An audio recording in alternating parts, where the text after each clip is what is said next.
আসসালামু আলাইকুম রহমতুল্লাহি আবরাকাতুহু।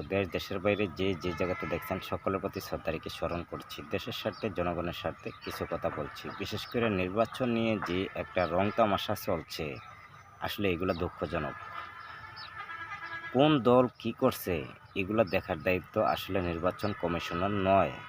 নির্বাচন কমিশনারের দায়িত্ব হইল সর্বোচ্চ চেষ্টা করা যে নিরপেক্ষ নির্বাচন কিভাবে পরিবেশ তৈরি করা যায়।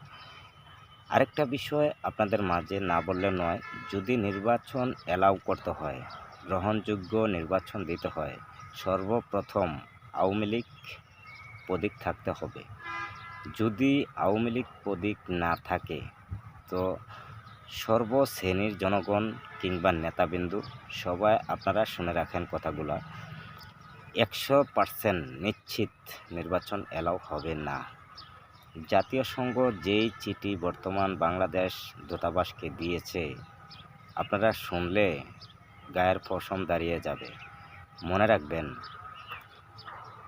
যে কোনো দেশ হোক, যদি একটা গ্রহণযোগ্য নির্বাচন পরিবেশ তৈরি করতে হয়, সর্বপ্রথম জনগণ সচেতন হইতে হয়, জনগণ অ্যালার্ট হইতে হয়, জনগণ সচেতনতা অবলম্বন করতে হয়, জনগণ জাগৃত হইতে হয়।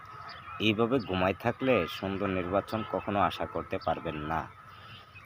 নাম্বার 2, যেই কোনো দল হইতে পারে, যেই কোনো দল, রাজনীতির দলের নেতাবিন্দু যারা আছেন, আপনারা অবশ্যই সংবিধান খোঁজে, সংবিধান অনুসরণ করে নির্বাচন পরিবেশ তৈরি করার চেষ্টা করুন। তাইলে হয়তো বাংলাদেশে একটা সুষ্ঠু, একবারে নিরপেক্ষ, গ্রহণযোগ্য নির্বাচন পরিবেশ তৈরি করতে পারবেন।